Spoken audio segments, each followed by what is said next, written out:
अरे जीजी, आपने घर की अलमारी की चाबी इतनी जल्दी बहू को सौंप दी। ऐसी भी क्या जल्दी थी? आप यह कैसे भूल गई कि आपकी बहू स्वरा एक गरीब घर से आई हुई लड़की है और गरीब घर की लड़कियों को इतना सर पर चढ़ाना अच्छी बात नहीं। हो सके तो अपने घर तिजोरी की चाबी अपनी ही कमर में बांधो, वरना बहुएं कब सारी चीजों पर कब्जा कर लेंगी, आपको पता भी नहीं चलेगा। कांता जी ने अपनी जेठानी कावेरी जी से कहा। कावेरी जी बोली, कांता, वह मेरी बहू है, कोई पराई नहीं। यह घर जितना मेरा है उतना उसका भी है। कभी कभी इन्हीं भेदभावों की वजह से हम अपने हाथों ही अपना बुढ़ापा खराब कर देते हैं। कांता, आखिर वही मेरे काम आएगी। जब मेरा सर दुखेगा तो वही दबाएगी। मुझे लगता है तुझे तेरी सोच बदलनी चाहिए। थोड़े दिनों में तेरे बेटे अतुल की भी तो शादी होगी। अगर तू बहू के साथ ऐसा व्यवहार करेगी तो तेरी बहू तुझे आगे चलकर पानी भी ना पूछेगी। मेरी मान, अब भी वक्त है, सुधर जा। तू तो आजकल का जमाना देख ही रही है। पहले जैसा वक्त नहीं है कि सांसें बैठकर हुक्म चलाती थी और बहुएं बेचारी बनकर सब सुनती थी। आजकल तो बहुओं की सुनो तो ही वे हमारी सुनेंगी। कांता बोली, जी जी, आप बात को समझ नहीं रही हो। मैं कहना चाहती हूँ कि स्वरा बहू को शादी हुए अभी 3 महीने ही तो हुए हैं और यह छोटे घर की लड़कियां जिन्होंने अपने मायके में कुछ ज्यादा देखा नहीं हुआ होता है, ससुराल में आकर इतना पैसा देख लेती हैं तो सर पर चढ़ जाती हैं। आप देख नहीं रही क्या आजकल कैसे बहुएं थोड़े ही दिनों में ससुराल में राज जमा कर बैठ जाती हैं? जानती हैं ऐसा क्यों होता है? हमारी लापरवाही के कारण। हम ही तो पहले इनको अपना बेटा देते हैं और फिर घर, अलमारी, फिर तिजोरी की चाबी। फिर थोड़ी बहुएं हमको पूछने वाली हैं। इनको जो चाहिए होता है वह सब तो हम उन्हें दे चुके होते हैं। फिर हम बुढ़ों की कदर क्यों करेंगे ये आज की जवान बहुएं? जी जी, आप भी अपनी धाक जमा कर रखिए, वरना मेरे बुढ़ापे से पहले कहीं आपका बुढ़ापा खराब ना हो जाए। जी जी, बुरा मत मानना, मगर रिश्ते हमेशा बराबरी वालों में बनाने चाहिए। मैं तो मेरे बेटे अतुल के लिए ऐसे गरीब परिवार की बहू लाऊंगी ही नहीं कि मुझे उसे अलमारी की चाबी देने से पहले सोचना पड़े। कावेरी जी के दिमाग में कांता की यह बात घर कर गई। कांता तो सब बोलकर चली गई, मगर कावेरी जी के कानों में कांता के एक एक शब्द गूंज रहे थे और उन्होंने दूसरे ही दिन किसी बहाने से स्वरा से अलमारी की चाबी ले ली और अपने पास रख ली। कहीं ना कहीं वे भी जानती थी कि स्वरा बहुत गरीब परिवार से है और कावेरी जी के घर में पैसों की बिल्कुल कमी नहीं थी। एक लौता बेटा था नरेश उनका। अगर कल के दिन स्वरा ने सब पर अपना हक जमा लिया तो कावेरी जी का यह सब सोच सोचकर बुरा हाल हो गया था।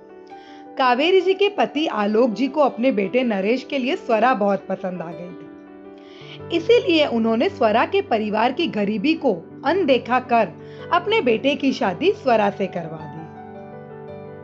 कावेरी जी भी इस शादी से बहुत खुश थी, क्योंकि स्वरा दिखने में बहुत सुंदर और गुणवान लड़की थी, जिसकी कामना कावेरी जी करती थी।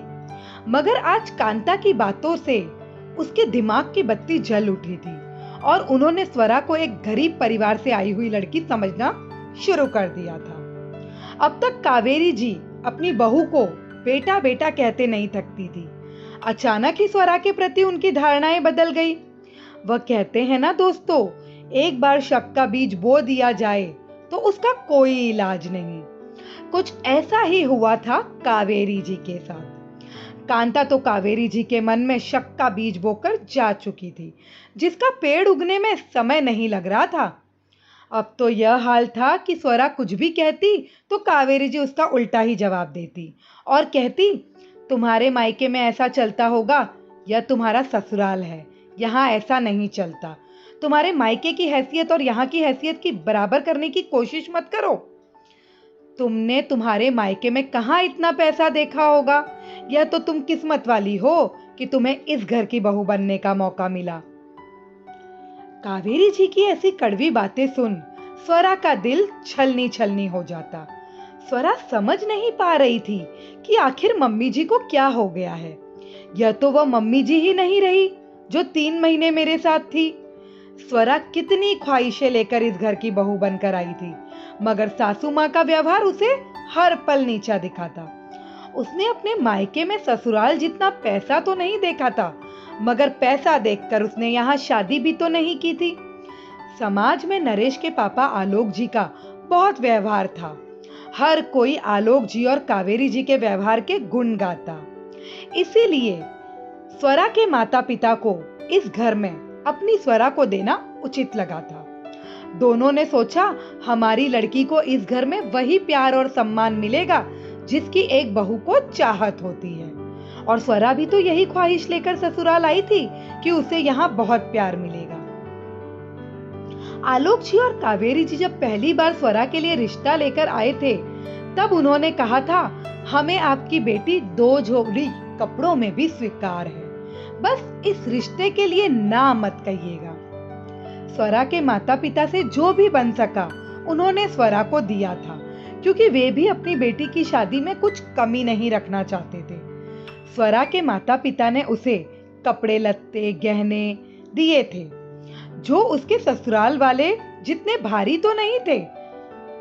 शुरुआती दिनों में तो सब सही चल रहा था, मगर अचानक सासू माँ के बदले व्यवहार का कारण स्वरा को कुछ समझ में नहीं आ रहा था। जो सासू माँ मेरे लिए इतने प्यार से रिश्ता लेकर आई थी और बाद के 3 महीने भी इतनी प्यार से मेरे साथ रही थी, वह उनका असली रूप था, या अब यह दुर्व्यवहार जो मेरे साथ कर रही है यह इनका असली रूप है। यह बात स्वरा की समझ से परे थी। एक दिन स्वरा कावेरी जी से बोली, मम्मी जी, मेरे मामा के लड़के की शादी है, 2 दिन बाद तो आप मुझे अलमारी में से गहने निकाल कर दे देंगे जरा। कावेरी जी बोली, क्या जरूरत है मायके में इतने भारी गहने पहनने की?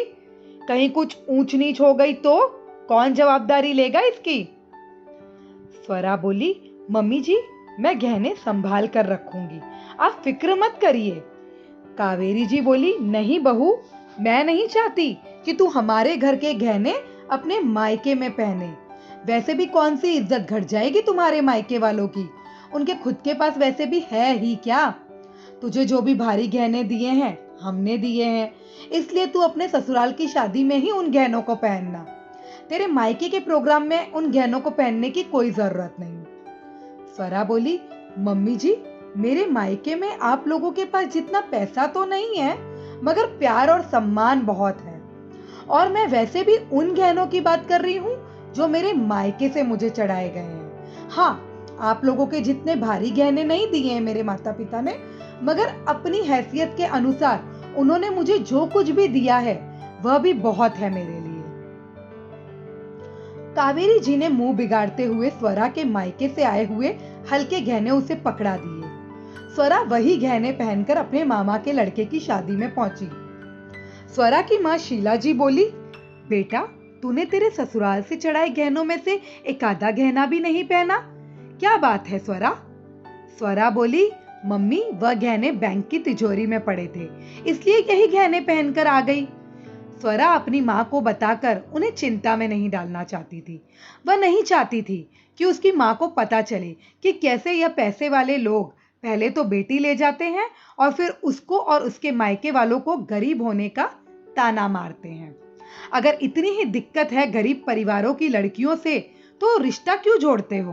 क्यों अपने बेटे का रिश्ता लेकर आते हो गरीब परिवार में, और रिश्ता होने के बाद जिंदगी भर बहू और उसके मायके वालों पर गरीबी का टैग लगा देते हो, ताकि एक स्वाभिमानी परिवार पल पल मरे।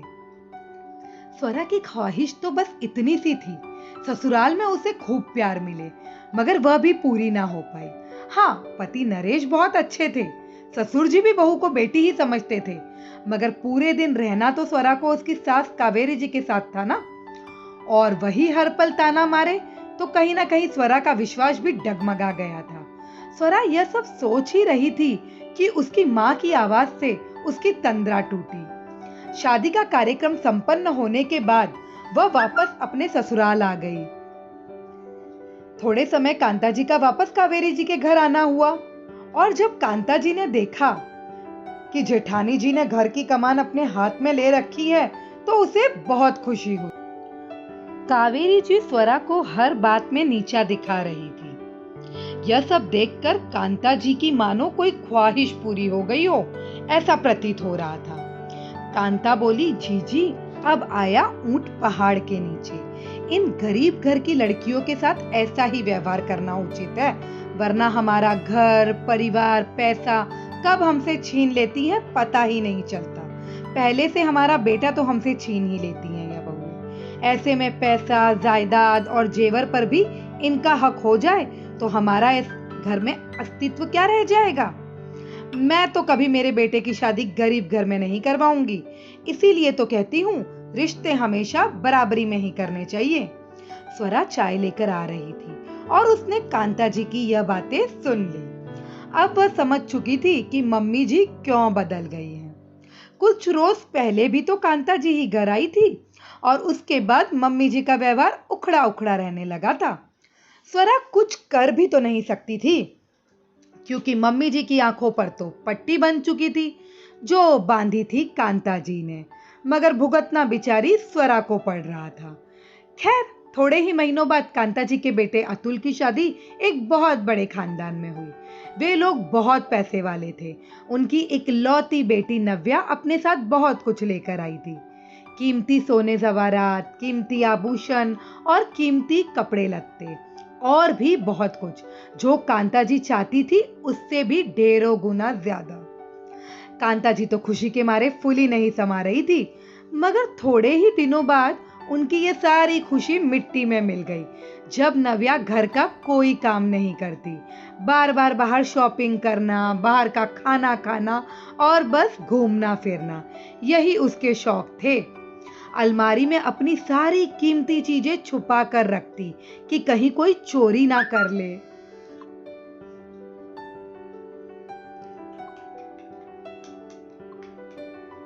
नव्या कांता जी की रत्ती भर इज्जत नहीं करती थी। यहाँ तक कि दहेज में 3 अलमारियां लेकर आई थी, जिसे वह घर के किसी भी सदस्य को छूने तक नहीं देती थी।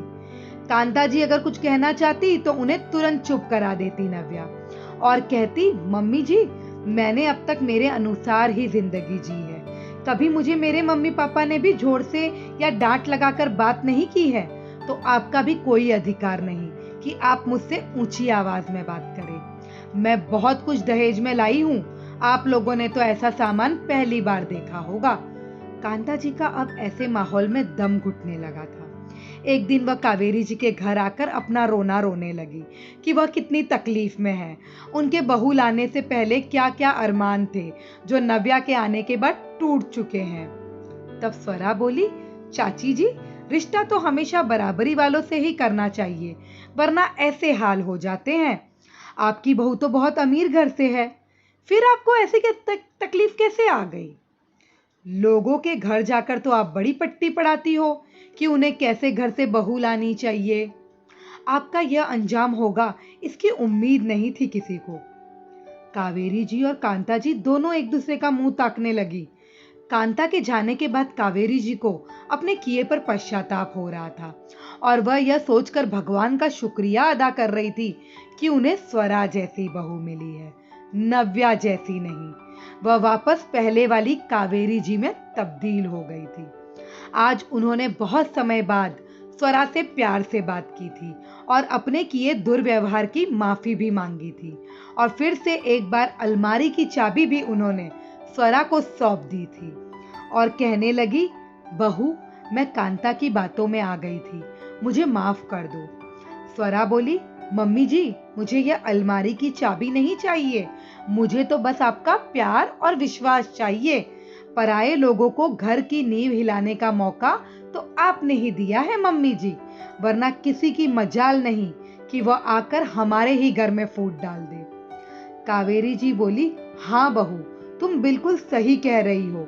काश मैं भी यह बात पहले ही समझ जाती तो मैं तुम्हारे साथ कभी ऐसा व्यवहार नहीं करती। दोस्तों, कभी कभी पराये लोग हमारे घर की नींव हिला देते हैं, क्योंकि शायद हम उन्हें वह मौका देते हैं। इसीलिए हो सके तो कभी लोगों की बातों में ना आए। लोग तो कभी चाहते ही नहीं कि आपका घर खुशी से चले, इसीलिए आग लगाने की कोशिश करते हैं। मगर परिवार आपका है, रिश्ते भी आपके हैं, इसलिए आपको अपने दिमाग से ही काम लेना चाहिए और कभी किसी की बातों में नहीं आना चाहिए। आपको यह कहानी कैसी लगी कमेंट बॉक्स में ज़रूर बताइएगा। धन्यवाद।